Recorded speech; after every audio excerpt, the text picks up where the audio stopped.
Good morning, good evening, wherever it is you're watching. My name is 12 Gauge, and this is my channel. And I thought I'd get on here and discuss, as the title states, a drug addict's journey through the system.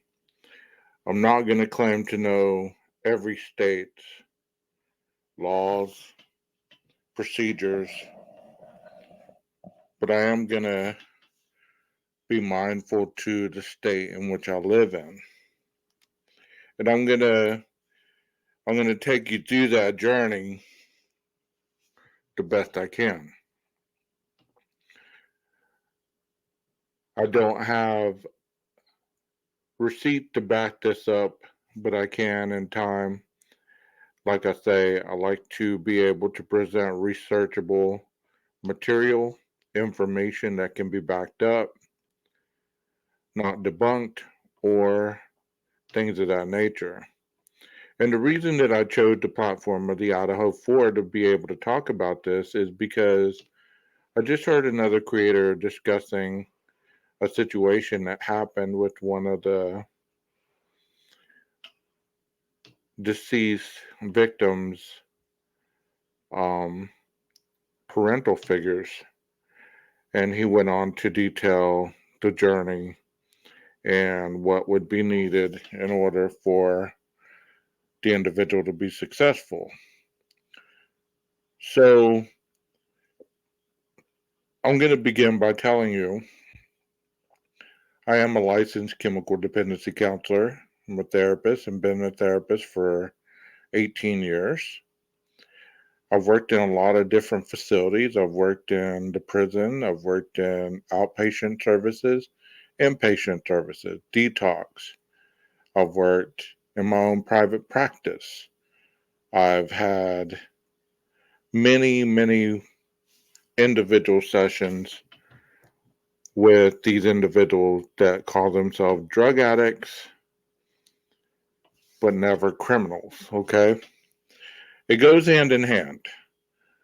No judgment on anything I'm about to say, no matter how it may sound. I speak very honest and truthful to what I've observed and the clinical nature of it all. There's no emotional attachment on what I'm about to say and what I'm about to present because it's not emotional attachment for me. It's presenting the situation as it occurred. You know, I started this in 2004. I was an intern and I would see individuals that they were on probation and they would come into a class called Treatment Alternative to Incarceration Program, and this was a 6 month program. They were on probation, so they had never been incarcerated. They just came to the program in an outpatient setting to assist them with their addictions and their criminal behaviors. So during that time, they would have weekly groups for 3 hours, individual sessions twice a month, and what we called a treatment team meeting every 90 days. So that would basically be telling you their progression in the program. And what I saw a lot of these individuals that had never been locked up was a lot of street behavior. I saw a lot of manipulation, about a lot of lying, a lot of not really wanting to get sober. They merely wanted to tell you what they thought you wanted to hear to get out of the situation. They would call in with excuses on not being able to make it to class, not being able to make their individuals, not being able to basically be involved in the second chance, so to speak, of their journey. Not all of them was like that. Don't get me to put everybody in one little circle there. There was an exception. But as they say, in all genres of whatever stages of change you're in, 1 in 10 will be clean and sober after the first year. 1 in 10. That means they're no longer on any kind of supervision, or if they are, they're doing well. They haven't reoffended. They haven't had any dirty UAs. They're still clean and sober, and they have a job. They're moving on with their life. 1 in 10. So let me get back to this that I'm trying to tell you. So they would have a dirty UA, or they'd miss up to probably 3 because it was such an intensive program, and they'd get discharged. And once they were discharged, they went back before the probation officer and a judge, and you presented a discharge summary that kind of showed these individuals um, their progression or regression. A lot of them were facing what's called Safe P here in the state of Texas. This is a 9-month program, and it's very intense. It's cognitive based, where you do nothing but program for 9 months. They're breaking down the thinking patterns, the behaviors, and basically breaking you down to build you back up. So here's the second part, that if you don't get it correctly in a treatment alternative to incarceration. So once you get to Safe P, you are classified, you're given a number, and you can still have contact with your families, visitation, phone calls, letters, emails, whatever. But you're going to be there for 9 months. At any time that you violate behaviors, refusals, then they can revoke that privilege of being in treatment and send you back to a unit to do your time. Well, once you get done with that program, the theory is, okay, well, you've had treatment, incarceration, treatment. You've been given the opportunity to have 9 months of treatment away from the streets, because obviously things on the outside were so severe that you could not stay clean and sober. So now we're going to lock you up, give you 9 months, give you the opportunity to get clean. So after the 9 months, most people go to a halfway house. They've kind of cut down on that a lot nowadays, but for the most part, people still go to a halfway house. They go for 90 days, and in that 90 days, they're on a very strict regimen. For the first 30 days, they're in orientation. They can't go out, and they can't get visitors, they can't do anything, they can't use the phone. They're getting orientated to the house. It's gender based. Some of them are um, male and female, but for the most part, they are segregated. Um, After the 30 days, then you start getting these privileges. Um, you're able to go look for employment. You're able to, once you get a job, you can go out, work, come back into the house, attend your groups in the evenings, attend your AA meetings, and get your schedule built. Well, you're there for 90 days. You pay the house 25% of your check while saving the rest of it. Well, in theory, by the time you get out of there, you must show that you have saved at least $250 or $500. Once you show this, then if you've met the qualifications, you go through individual counseling every week.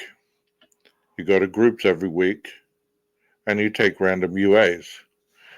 If for some reason there's chaos in the house or if you violate a rule, then you go on lockdown. That means that you lose all your privileges, you lose all the good things. You can't go to work, can't do any of this. So you're on lockdown, or the house goes on lockdown, and they stay on lockdown until the director decides,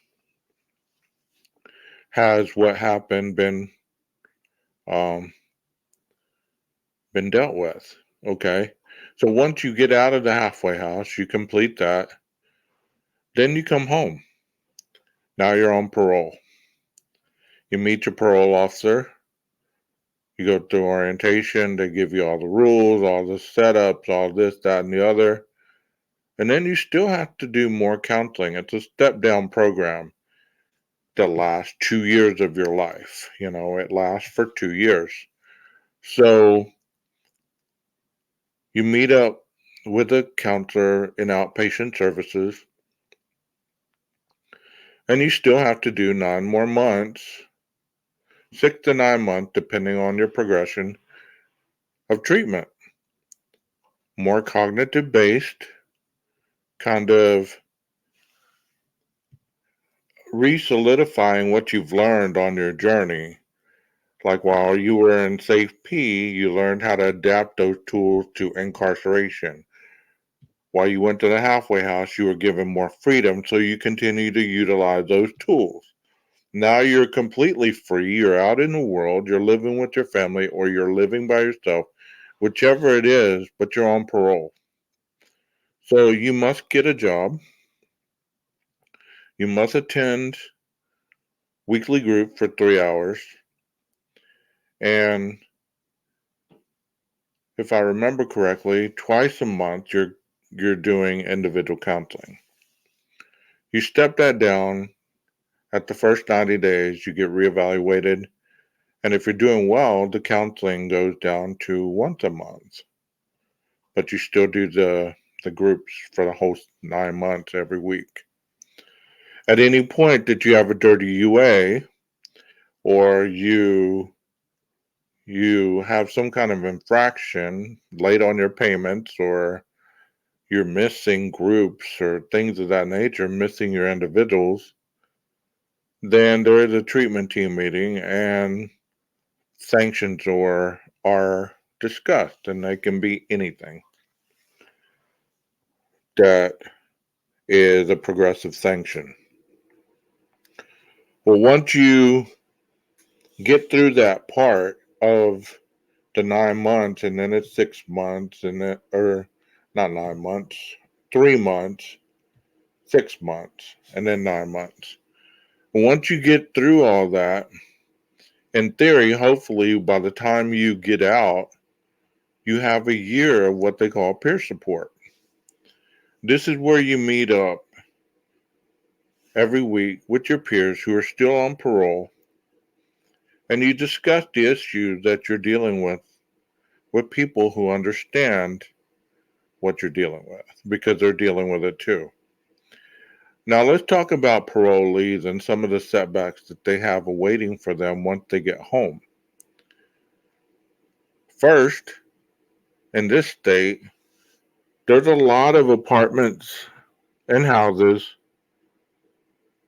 the landlords will not rent to parolees.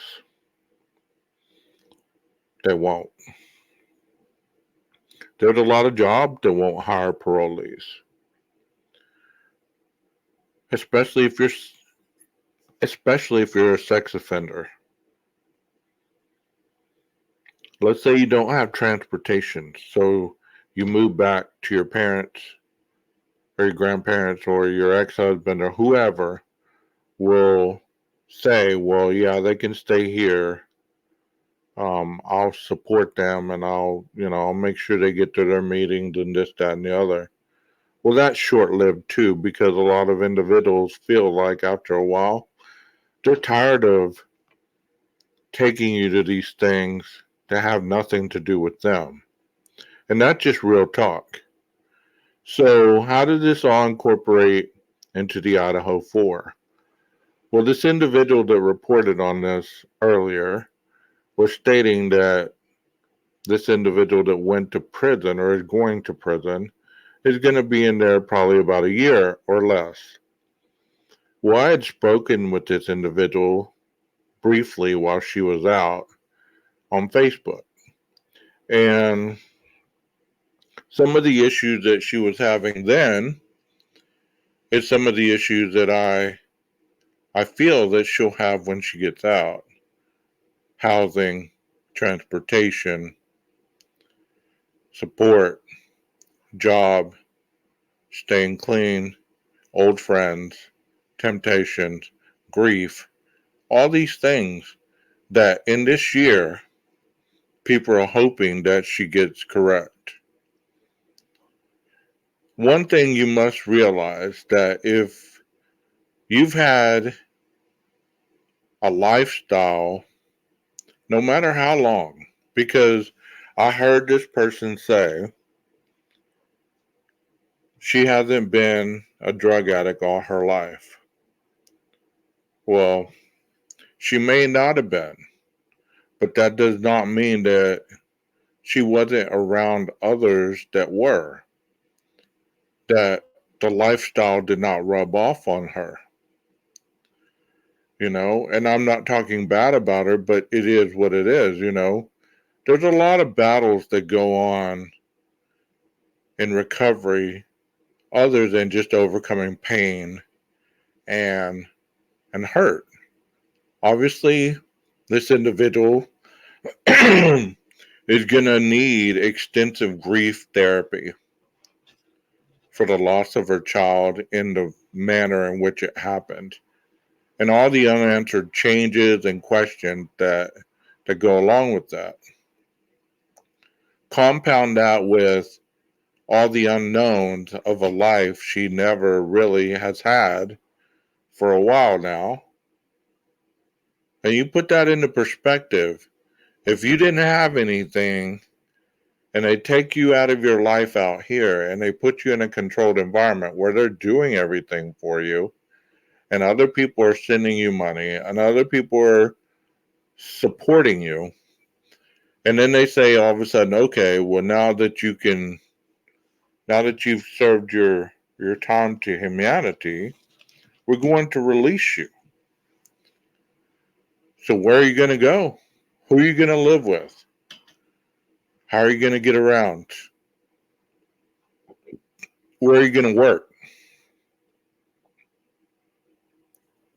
How are you going to pay your parole fees? How are you going to stay clean and sober from temptation? If you stayed clean and sober while you were locked up, then that's a great start. If you went to meetings, you started getting spiritual, you started understanding a little bit about yourself, that's a great start. But one thing that individuals figure out very quickly when they get locked up and they really get some sober time is they've been having issues for a very long time. And these issues do not correct themselves just because you went to prison. They don't correct yourself just because you went to jail. They don't correct yourself just because you go to groups every week. Very quickly, I want to get back to the outpatient stories. There's a lot of individuals that would be great during the whole treatment process.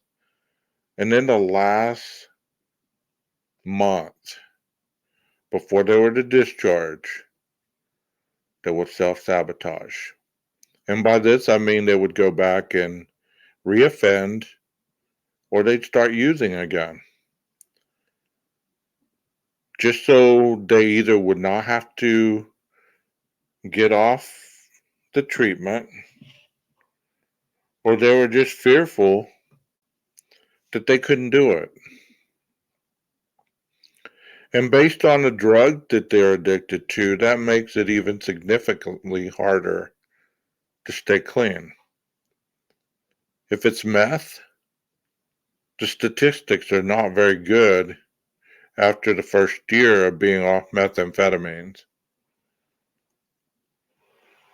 Cocaine, pretty much the same, because these are stimulants.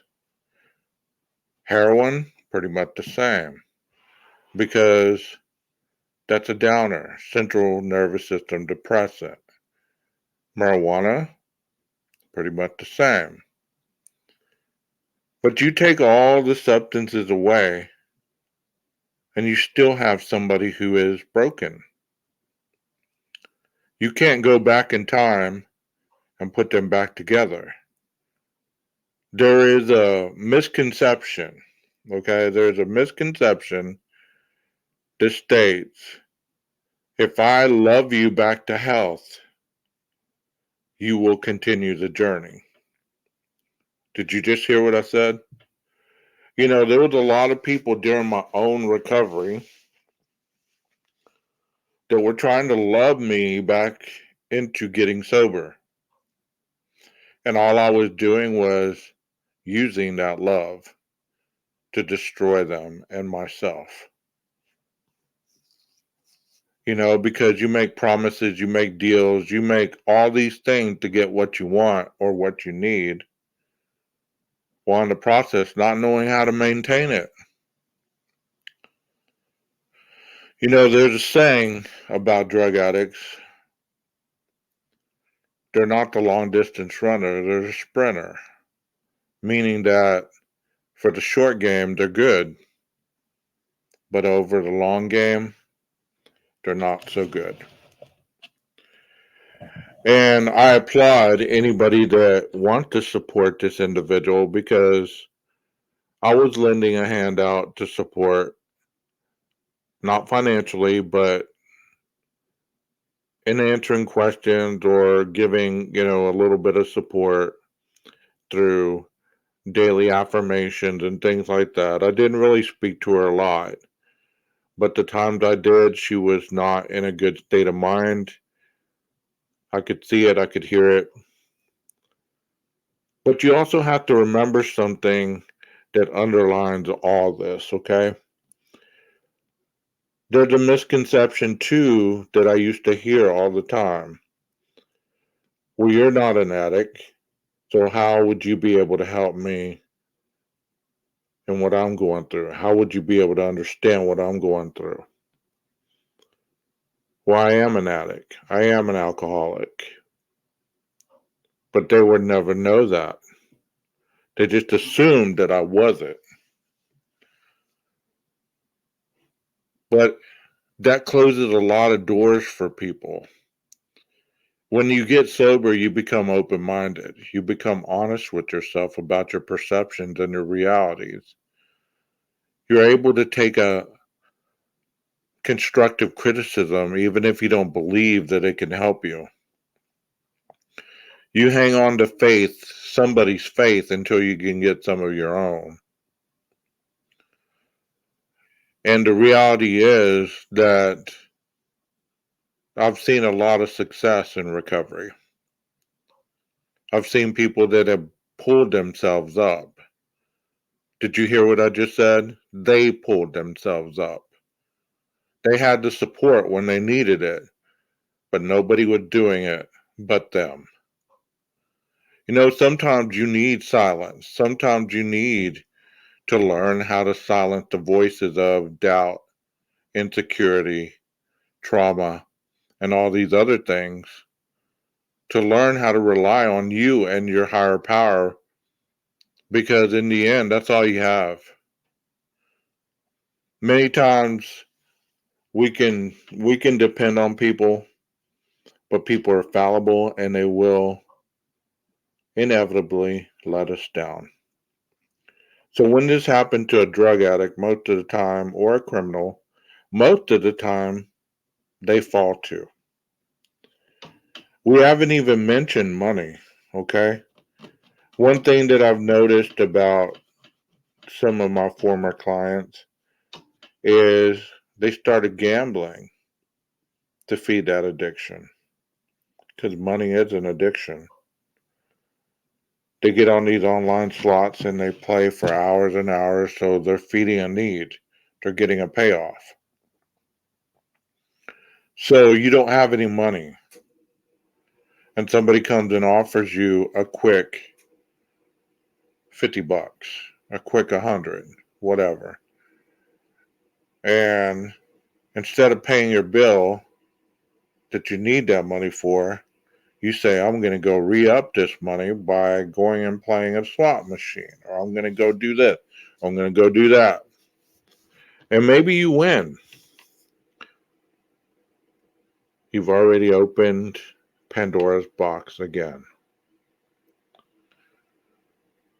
If there was a magic pill, there would be no addiction in life. There would be no problem. There would be people would get sober and stay sober forever.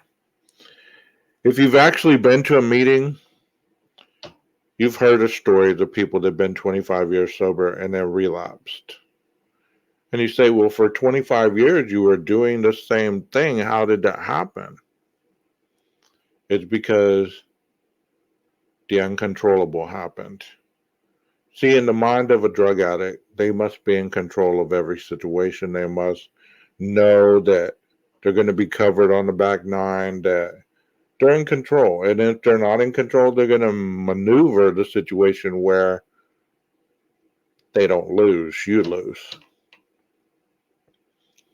That's how the criminal minded person goes too. And I'm not saying that this individual that we're talking about is a criminal, but in reality, she broke the law, and the law of Idaho found her culpable for this, and therefore found that the only treatment she could really get would be incarceration because they tried everything else, obviously. So when I hear people talking about drug addicts and criminals, my opinion is not everybody's opinion, obviously, but I've seen it across from my desk for a lot of years.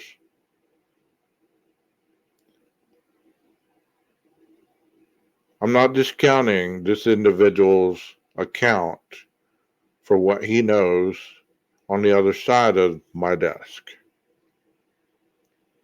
But like I used to tell my clients, you don't know if I'm an addict or not, but I can do something that obviously you can't. Live within the law and stay sober on a daily basis without hurting myself or anybody else. So therefore, if that's not enough for you, then you'll never get it.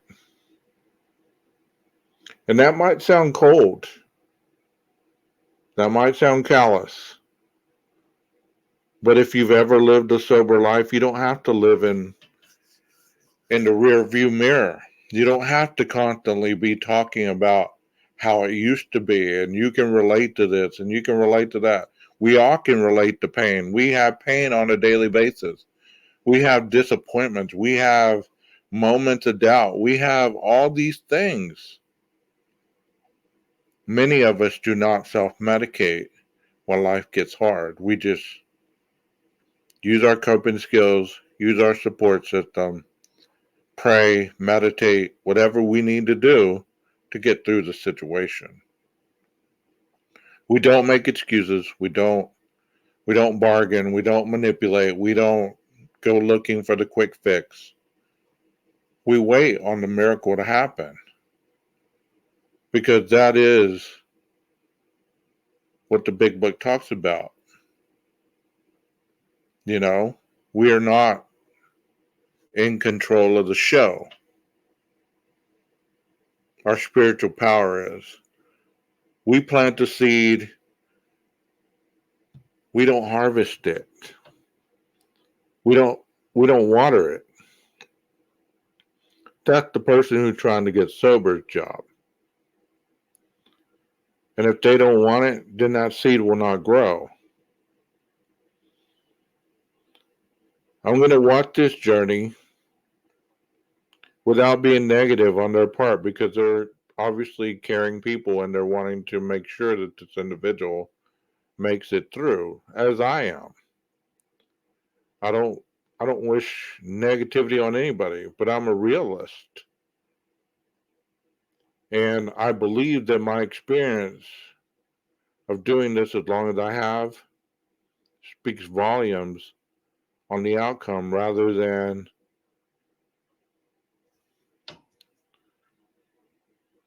another perception.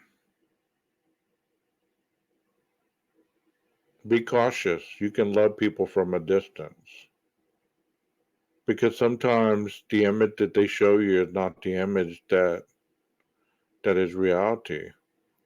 I don't know this individual who's going to prison. Just talk to them handful of times. I'm sure she's a good person deep down, but I don't know what she's been a part of, what she's done in her life.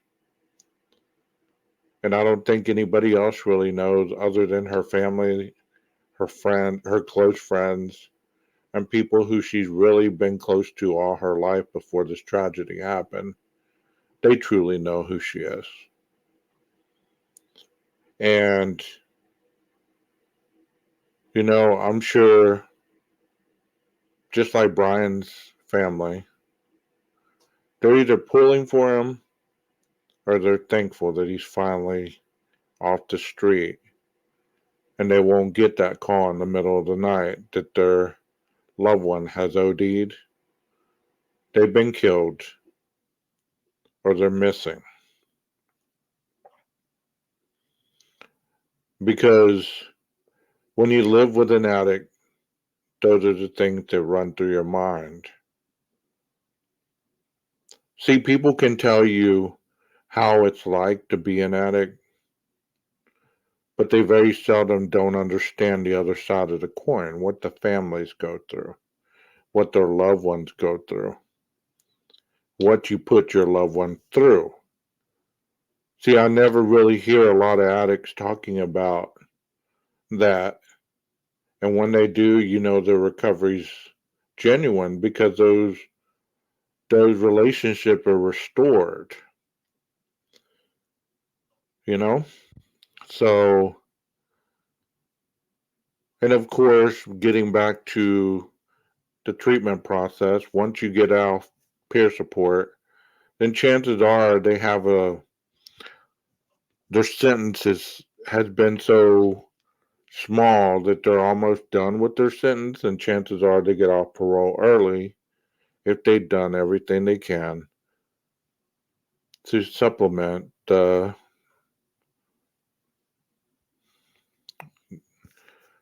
stipulations that have been placed upon them.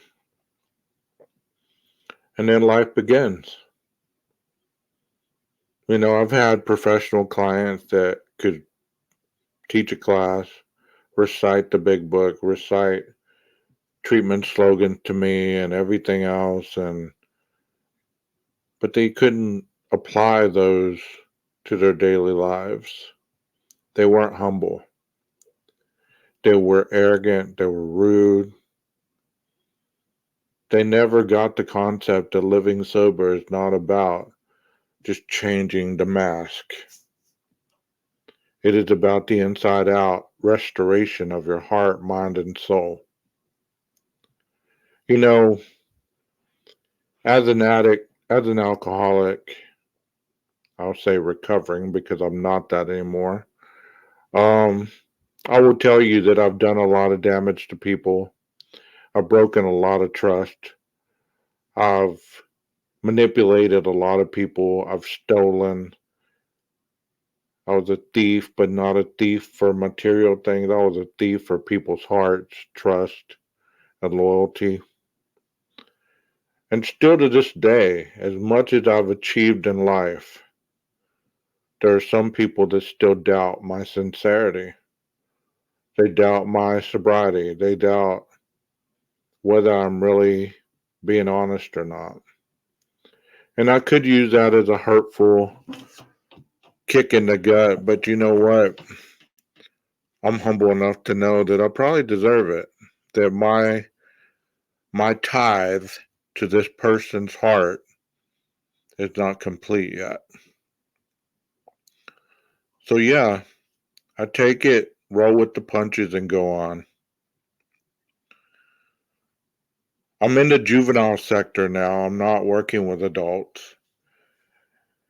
And I'm trying to guide them into understanding how their experimentation with THC pens can lead to bigger problems. You can see how their relationship with their parents oftentimes are not very good. There may or may not be a father figure around. There may be a stepfather. There might be multiple in and out people in their lives that are not very stable. There might be poor boundaries in that family. But I still continue to work to give these people hope. And I've given hope to people sitting across my desk, whether it be on the federal level, whether it be on the state level, whether it be in a residential, outpatient, prison, or otherwise, even on the street, at AA, talking to people on here. You know, that's one of the reasons I started this platform, is because I know there's people that have issues with family that are either drug addicts or they're drug addicts themselves that don't know where to turn, don't want to go to treatment, this, that, and the other. And here's another thing that I've seen along the way. When I was in the inpatient sector, the rehab, I would see people gung ho to get in. They'd come in intoxicated, they'd come in high, they'd come in, you know, under the influence. But once that intoxication wore off, they were ready to leave. They'd find a way, they'd find a reason to sign themselves out.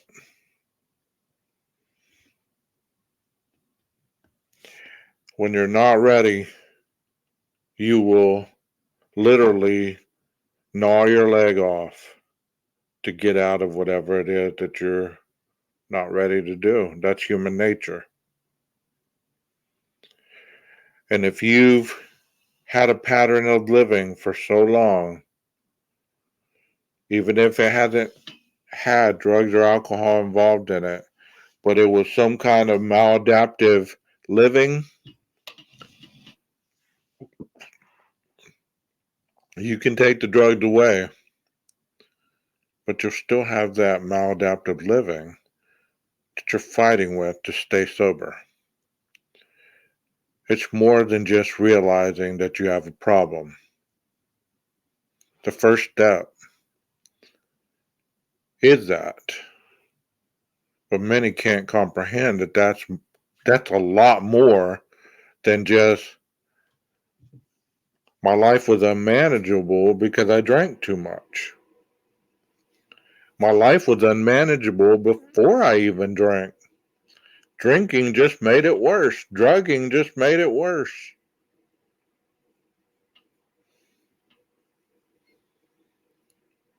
I can't. God can. I'll let him. The world doesn't revolve around me.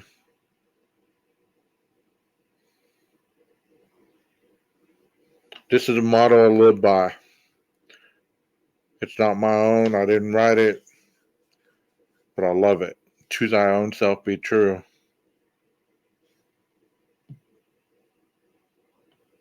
If I'm not true to me, I can't be true to you.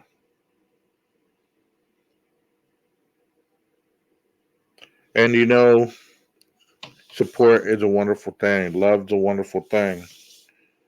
But how can you love someone who doesn't know anything but pain and hurt? They're going to hurt you.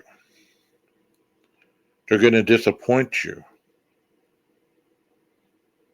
They're going to ruin the trust. Haven't you heard? Hurt people hurt people. There's time and a place for that kind of love, and it's not right out of It's not right out of prison. You can give it through the early stages, but that's not the time. When somebody's still bleeding and hurting and traumatic, you're going to try to give them a hug and love and all this other stuff.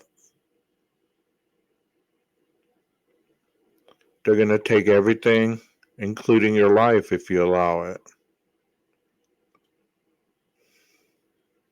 Be careful.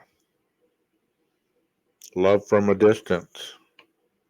Be supportive by directing them to reading certain things. Let them do the work. And don't talk about recovery every time you talk. Unless you're a therapist and actually have some therapy background, like you've gone to school for it and you understand the theories and everything else behind how to get people to open up and how to close wounds and things of that nature, don't be acting like they're therapists. To be able to listen to somebody and give constructive feedback does not make you a therapist. That's not what we do. So be careful, because you could be hurting this person more than helping. Just because you understand it, just because you've been through it, does not mean that you have the ability to lead somebody to the other side. I've been around therapists my whole career, and even before then. I've seen wonderful therapists, but they lacked one thing. They had empathy, they had book knowledge, they had motivation, they had drive. They just could not walk beside this person to lead them to the other side of the bridge. They wanted to put the person on their back and walk them across the bridge. The good ones are able to walk beside them and get them to the other side. So I plead with you, if you're not a therapist, just because you've read a dozen self-help books or because you're a devout Christian, it's not enough early on for individuals who have never known that life or trusted that life. One of the biggest things, and I share this all the time, one of the biggest things that used to turn me off from my spiritual connection was when somebody told me, just pray about it. Just pray about it. Pray about what? My bills are due. I just had a flat tire. I need a new car. I'm about to get evicted. I'm hungry. I'm this, I'm that. Just pray about it. Lady, you're crazy. And I had the most wonderful family support. But that is one thing that I could never grasp onto until I gained my own spiritual awakening. Just pray about it. I'm not going to pray. I'm going to make this work. I'm going to get mine. That's how I've always done it. And you know what happened? I fell flat on my face, just like I'd always done, because I was insane. doing the same thing over and over and over, expecting a different result. And it never happened until I totally accepted that I had a problem. And that problem was a person that was looking at me in the mirror. So, be very careful because you might be doing more harm than you're doing good. I know your heart's in the right place.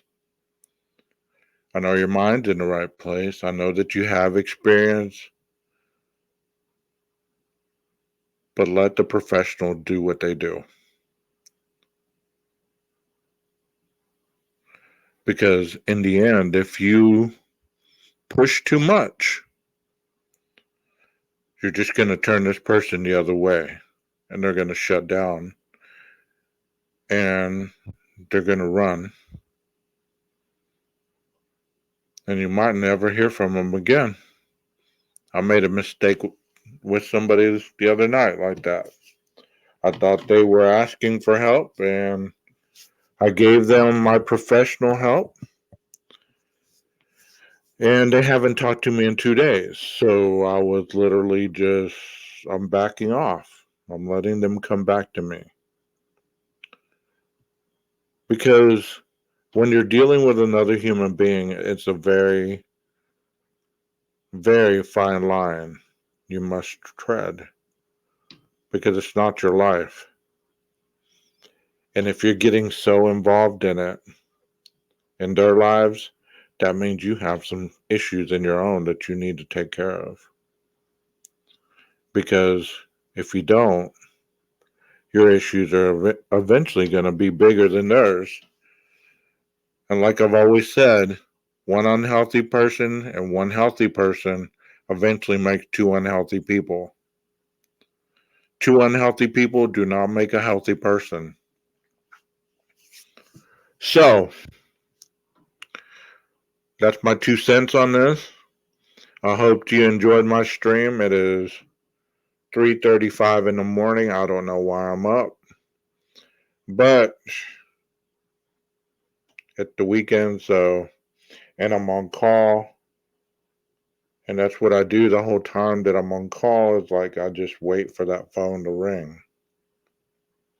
Because if you've ever been on call, you understand you're kind of leery that you might sleep through it and miss the call.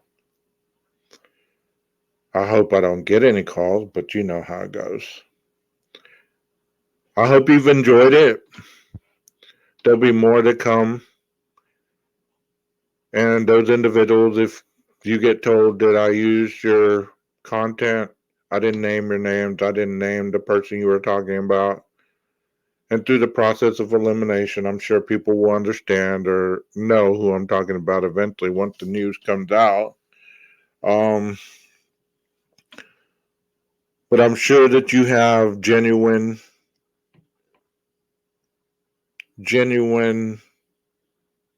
apparitions to assist with your experience while you were in your own journey. Just be very mindful that this person at this point is not the person who you think is on the other side of the bridge. There's a long journey to get them over there. So be very careful and pass that along to anybody else who you think you need to pass it along to, because the last thing I'd like to see is anybody get hurt because their heart's in the right place, but the person they're trying to help is not standing next to them. Until next time, guys, this is 12 Gauge. I'm signing off. Peace out.